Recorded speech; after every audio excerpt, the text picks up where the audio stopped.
Let's talk about school. College. Where'd you guys go to college? Man, I touched a little bit of every college in California. I chasing the basketball dream, went to several junior colleges trying to figure it out. Then I guess my last stop was Allen Hancock Junior College, and I found out that through the Veteran Affairs Association, because my dad was in the Navy, that I got a pass to attend any state university or junior college for free through that. And so, I walked in the coach's office and said, hey, we're about 6-6 right now. I'm not really shooting the ball that much as I like to, unless you're going to let me shoot the ball every time so I get this scholarship. I think I'm good, man. And so, I took that waiver to San Francisco State, finished up there with a bachelor's and a master's in communications.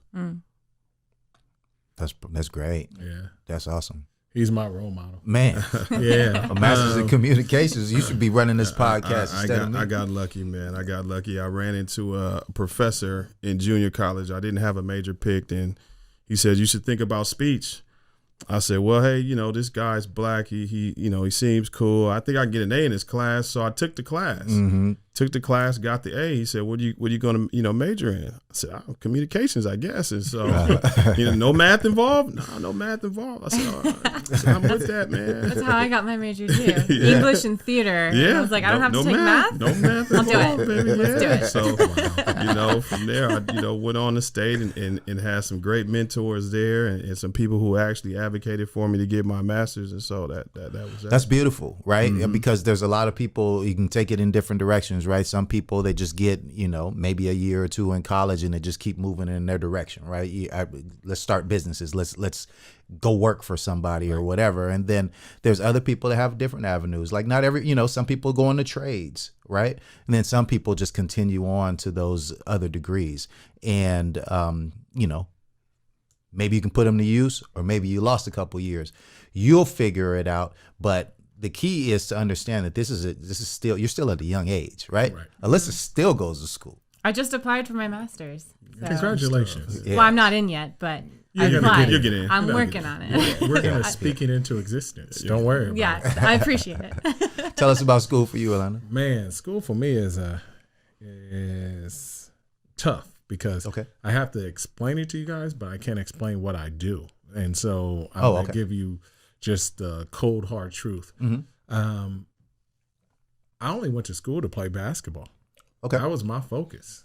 And I was that naive young guy that was like, I'm going to get a D1 scholarship. I don't care what goes on. I went to a junior college. I was the second youngest on the team. And because of who I am, I became a leader because I was like, man, you just messed up. They're like, man, we ain't listening to you, young cat. And then the coach would be like, nah, he's right. You just messed up. All right, we're going to start listening to you, young cat. And so I played basketball, but academics was secondary. I just wanted to play basketball. And most junior colleges now will allow you to play basketball for 2 years. And at the end of your 2 years, you have nothing to fall back on. And that happened to me. It was just like, I passed all these classes. Look at my grades. Yeah, none of those are transferable. Oh. Wow. So they just put you in classes so they can use you for 2 years. And then if you do get a scholarship, then they'll be like, okay, you need to do this, this, and this in the summertime for you to get that scholarship. Wow. That didn't happen for me. So it was just like, okay, Orlando, you're done. And I was like, okay, no AA, no scholarship. What am I going to do? It's sort of like when mom kicked me out. All right, let's get this done. And I put together a plan. I had some good people in my corner. And I got into the same school that D got into, San Francisco State. And then I had to pay for it. And then it hit me again. Wait a minute. I'm not playing basketball. Basketball is my motivation for school. What am I going to do? And I struggled for that first semester. And I actually failed every class that first semester. Wow. And then I came down to San Diego. I visited a person. Okay. This guy. Who could that have been? I know. I just came down to visit this guy. And when I was down here, my mom had an aneurysm. Oh, wow. And so after we were done, because she had the aneurysm and was coming back, I started working. So I dropped out of school and was like, I got to make money to pay the bills. Me and my mom reconciled over the thing with the grandma and everything like that. Mm-hmm. And so I just started working. And I had some pretty good jobs. Now I'm back in school because of what I want to do in 2 or 3 years, which we'll get to later. So. And I signed up actually to go to the Columbia School of Broadcasting. Mm-hmm. And this was back when I was about 19.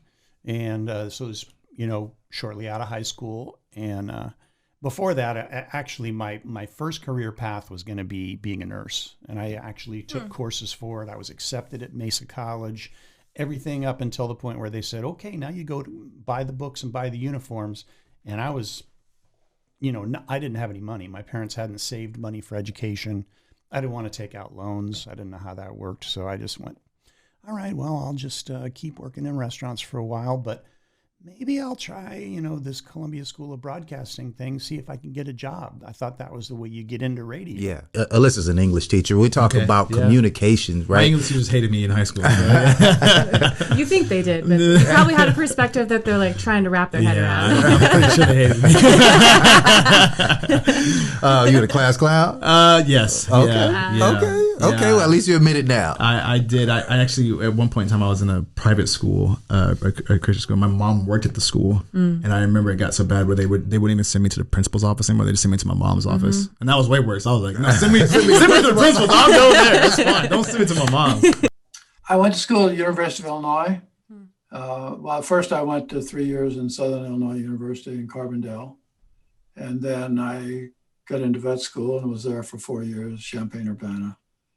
And then actually between my second and third year in veterinary college, a friend of mine and I, he had a 1963 Corvette, and we threw our junk, what we could get, into that and headed off to California for the summer and thought, well, we'll get a nice construction job or something. The only problem was there was 200,000 or 300,000 other kids looking for those jobs too. So eventually we decided that we should give up on that idea and look for a job with a veterinarian. Maybe we'd get a job there. So we went to some small animal clinics and did some interviews and eventually wound up working for a fellow that had a racetrack practice in the Bay Area in Northern California. And we wound up working for him on a ranch in Modesto for the summer. And that's when I got my exposure to racehorses. And after that summer, I knew what I was planning on doing for the rest of my life. Right. So I ended up getting a finance degree. Okay. But yeah, I wanted to be a banker. That was at the University of Ohio? Florida A&M. Florida My A&M. MBA is in finance. Okay. So, Okay. yeah. Okay. FAMU in the house. Rattlers. That's awesome, man. Yeah. Where did you grow up, though? Ohio. So born and raised in Ohio. Mm-hmm. I would tell you it wasn't fun necessarily because I grew up with I'm mixed. I grew up the white side of my family. So I had a twin brother who I also since passed, but it was like we had a family reunion with like 50 white people and then there was 2 black kids there. So my high school was like 6 black kids out of 1,300. So that's what it sucked. I kind of wanted to ask him about school. Ask him. How do you feel about school? How'd you do in school? Were you a school person or? Yeah, I did fine in high school, and I got into college. And my biggest drive for college was to get on the golf team at UTEP. Yeah. And I got on the golf team, and it lasted very shortly because I got into a car accident and I messed myself up pretty good. Who are you, Tiger Woods? What's that? Tiger Woods. Yeah, I know, no doubt. But I went to University of Texas El Paso for about 2 years, and it just wasn't my cup of tea. Sure. So that's when I left El Paso and decided to kind of do the OJT training, if you will, and realized that you can go 2 ways. You can either hit the grind and have a good chef or chefs take you under their wing, which is good. It's a great way of training. But I fell in love with food immediately because I was working with some guys on the movie sets that were spectacular with food. And I didn't realize that you can actually make food come alive. every texturally. I mean, there's so many different things that you can do. So I wanted to learn from the best, and the best is back in the olden days, Escoffier, Old Brigade days, and Escoffier was it's French cuisine, and so I made a phone call and contacted the CCA out here in California, San Francisco specifically, and wanted to come out to school here, and that's why I ended up in California. I couldn't afford to get a 1-bedroom flat in San Francisco at the time and go to school. But that year that I still out, can't. I can't. It's San Diego. I can't do that. Yeah, no San Francisco especially. Yeah, no doubt.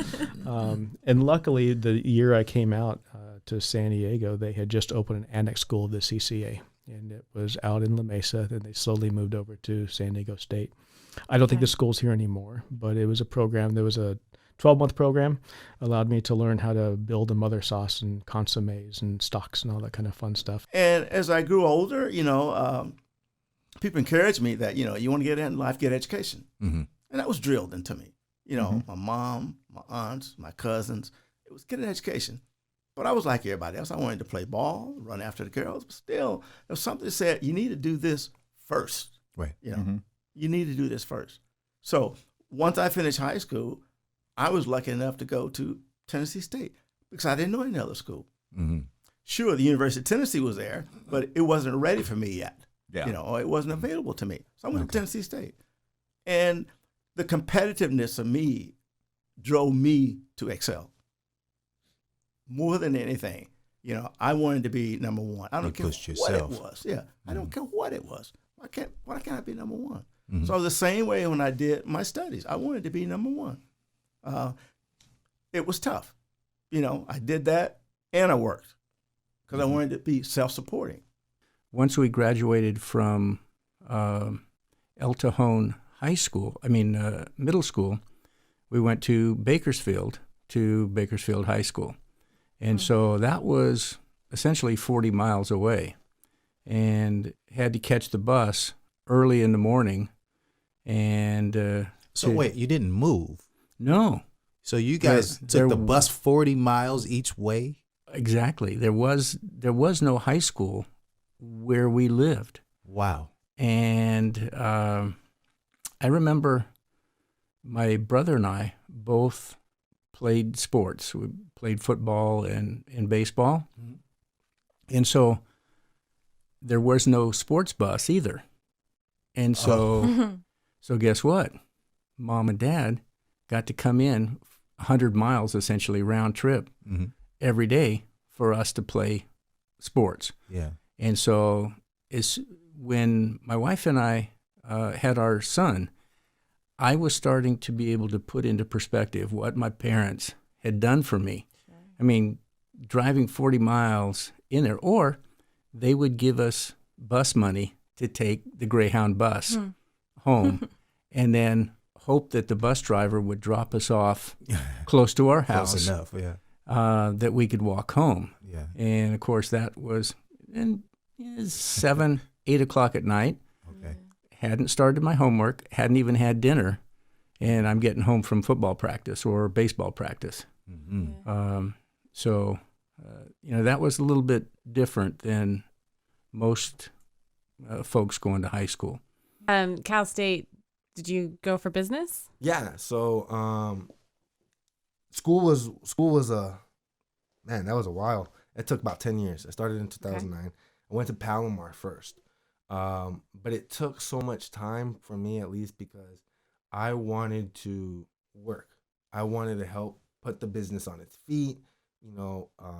If there was something that was going on, I'd get the call. Supervisors were calling me, hey, we need this done, or can you do this?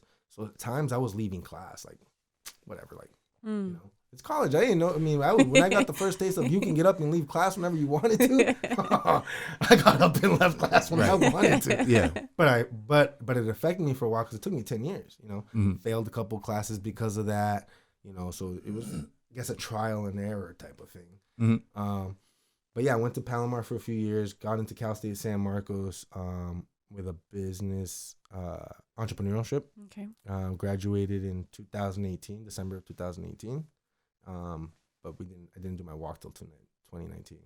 my older sisters, I have two sisters. They both did really good in school, so they went straight to college after high school. And I guess I just didn't really think about it at the time. Like in high school, I knew that was a thing that people do, but I wasn't like doing the right stuff to probably prepare myself to leave right out of high school and go to college. Okay. So when that became a viable option to join the Navy, and then I could go to college, it just seemed like it made sense.